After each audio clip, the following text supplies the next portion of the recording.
Muitas pessoas têm tido seus sonhos destruídos pela falta de confiança absoluta em Deus. A Bíblia está repleta de exemplos de grandes sonhos cumpridos para a glória de Deus. Encontro com a Palavra é um programa escrito pelo Dr. Dick Woodward e narrado por Pastor Edson Bruno. Ouça e descubra verdades que lhe ajudarão no seu dia a dia. Com você, Pastor Edson Bruno.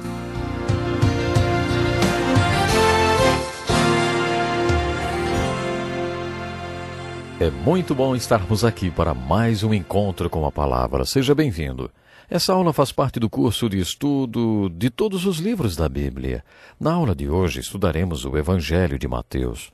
Nos últimos programas estudamos o Sermão da Montanha, registrado nos capítulos 5, 6 e 7 de Mateus, e hoje iniciaremos o que considero a parte mais difícil do discurso de Jesus. Não pensem que vim abolir a lei ou os profetas. Não vim abolir, mas cumprir. Digo-lhes a verdade, enquanto existirem céus e terra, de forma alguma desaparecerá da lei a menor letra ou menor traço, até que tudo se cumpra. Todo aquele que desobedecer a um desses mandamentos, ainda que dos menores, e ensinar os outros a fazerem o mesmo, será chamado menor no reino dos céus. Mas todo aquele que praticar e ensinar estes mandamentos será chamado grande no reino dos céus. Pois eu lhes digo que se a justiça de vocês não for muito superior à dos fariseus e mestres da lei, de modo nenhum entrarão no reino dos céus. O texto que acabei de ler encontra-se em Mateus 5, dos versículos 17 a 20, e é o início de um dos ensinamentos do Sermão da Montanha. Vimos que a base do Sermão da Montanha são as bem-aventuranças e que todo o resto do sermão, nos capítulos 5, 6 e 7, são aplicações desse ensino básico.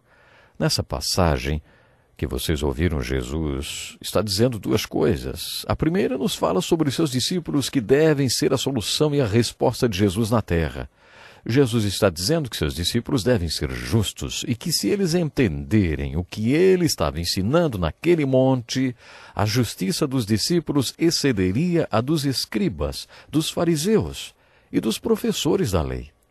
A segunda coisa que Jesus está ensinando nesse pequeno trecho tem a ver com a filosofia das Escrituras. Você precisa, mais uma vez, imaginar todo o povo lá embaixo, no sopé da montanha, vivendo todo tipo de problemas. Você também deve se lembrar que o ensinamento dado no topo da montanha deveria ser manifestado para as multidões através de pessoas de caráter cristão, que causem impacto nas culturas pagãs. Essa é a aplicação que fazemos desse ensinamento. Jesus estava questionando: vocês estão vendo toda aquela gente lá embaixo?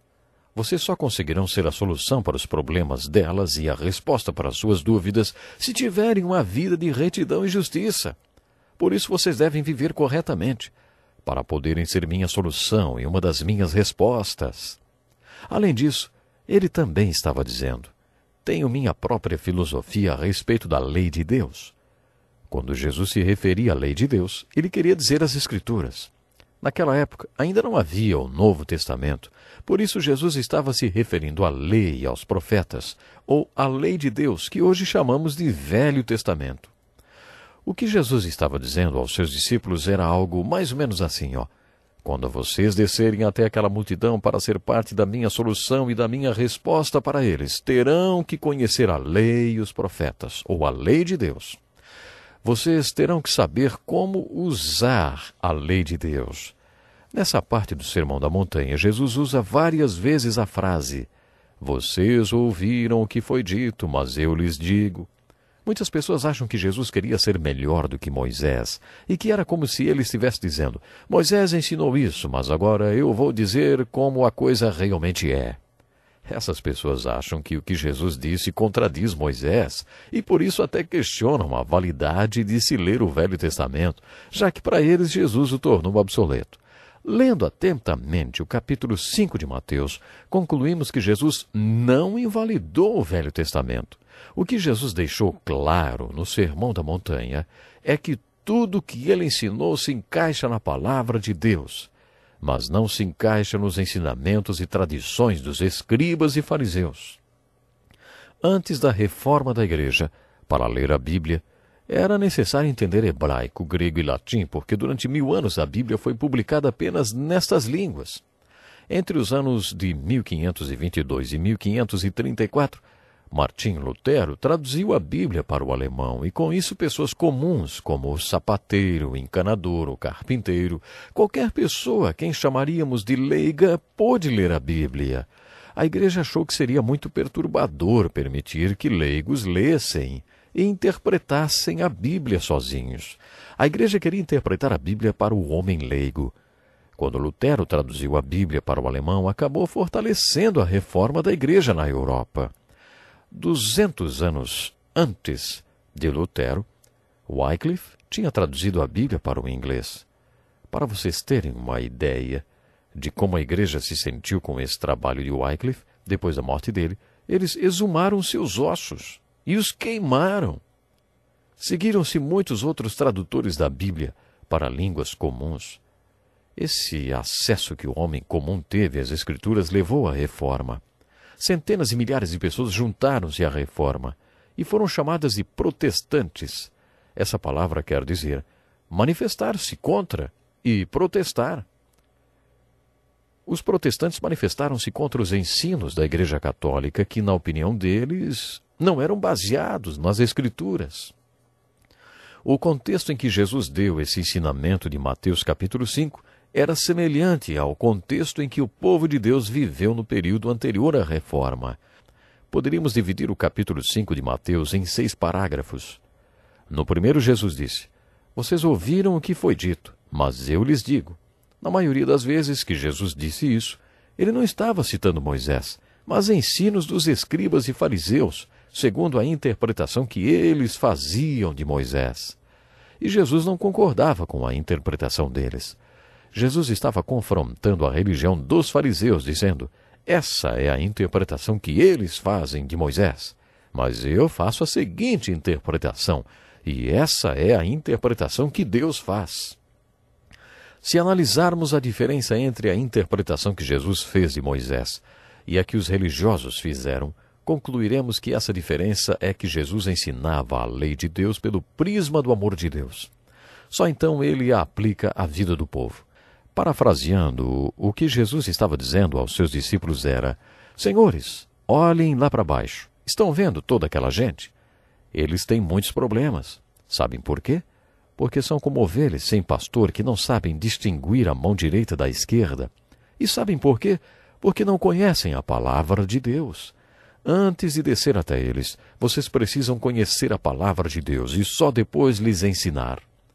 Mas para isso, vocês precisam saber como usar a palavra de Deus. Prezado ouvinte, lembre-se de qual foi e ainda é o propósito da lei quando Deus a entregou: seu amor pelo homem. A lei de Deus não existe para nos fazer infelizes. Afinal, ela procede do coração de Deus, cheio de amor pelo homem. Quando estudamos o livro de Êxodo, diz que quando a lei de Deus afirma que alguma coisa é certa, você sabe que no final as consequências são boas. Se por outro lado a Bíblia disser que algo não é certo, pode estar certo que no final as consequências não serão boas. E como Deus nos ama, Ele não quer que soframos as consequências negativas dos nossos erros. Por isso Ele nos deu a lei. Talvez os escribas e fariseus não soubessem disso, ou tivessem se esquecido de qual era o propósito da lei, mas Jesus sempre soube qual era esse propósito e nunca se esqueceu dele. Certa vez Jesus mostrou a diferença que havia entre ele e as autoridades religiosas da época. Ele e seus discípulos estavam passando por um campo e os discípulos começaram a comer alguns grãos. Era sábado, e a lei dizia que não era permitido fazer qualquer trabalho aos sábados. Os escribas e fariseus aproximaram-se desgostosos e disseram: Olha, os teus discípulos estão fazendo o que não é permitido fazer no sábado. Jesus respondeu: Vocês não leram o que fez Davi quando ele e seus companheiros estavam necessitados e com fome? Nos dias do sumo sacerdote Abiatar, Davi entrou na casa de Deus e comeu os pães da presença, que apenas aos sacerdotes era permitido comer, e os deu também aos seus companheiros. Jesus os lembrou que o propósito dos pães da presença era dizer ao homem que Deus dá o nosso pão diário e satisfaz nossas necessidades. Os escribas e fariseus Deixariam que um homem morresse de fome, mas não lhe dariam aquele pão. E Jesus continuou: o sábado foi feito por causa do homem, e não o homem por causa do sábado. Jesus nunca se esqueceu disso. Quantos de nós já nos esquecemos disso, não é verdade? Quantos interpretam as Escrituras como os fariseus? Nunca me esqueço de um moço que me procurou depois de um culto. Ele tinha 23 anos, tinha se convertido, estava servindo a marinha. Ele tinha andado de porto em porto, vivendo em pecado, dormindo com muitas mulheres. Quando ele tinha 20 anos, casou-se com uma garçonete de um bar, enquanto estava bêbado, mas acabou divorciando-se quando ficou sóbrio. Aos 23 anos, visitou nossa igreja e se converteu. Quando ele contou à sua mãe que tinha nascido outra vez, sua mãe disse: que maravilhoso! Mas agora você nunca mais poderá se casar porque já é divorciado. Se você quiser mesmo ser crente, não poderá mais se casar. O coitado do moço veio conversar comigo depois de me ouvir pregar sobre a palavra justificado.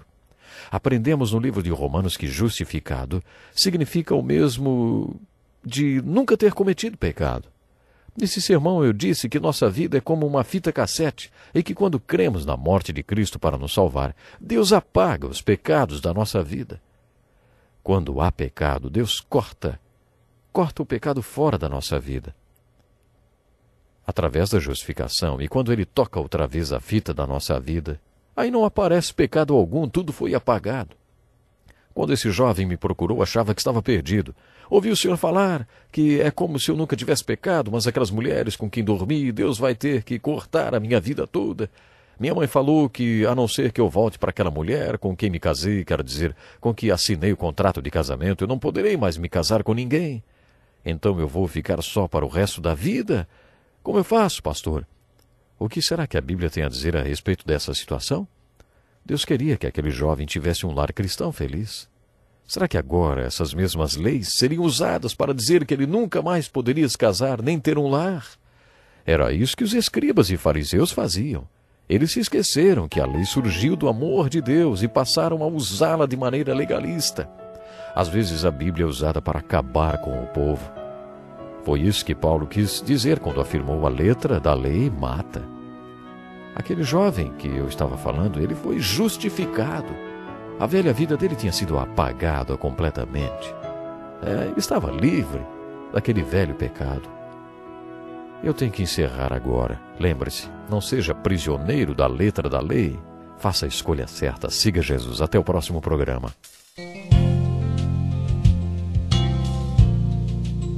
Que lição importantíssima. Obrigado, pastor Edson Bruno. Prezado ouvinte, coloque em prática o que você ouviu aqui. Sem dúvida, sua vida será grandemente abençoada. Este é um estudo escrito pelo Dr. Dick Woodward, na voz do pastor Edson Bruno. Escreva-nos e solicite o material. Nosso endereço é Encontro com a Palavra, Caixa Postal 2011, CEP 89201-970, Joinville, Santa Catarina. Até o nosso próximo encontro com a Palavra.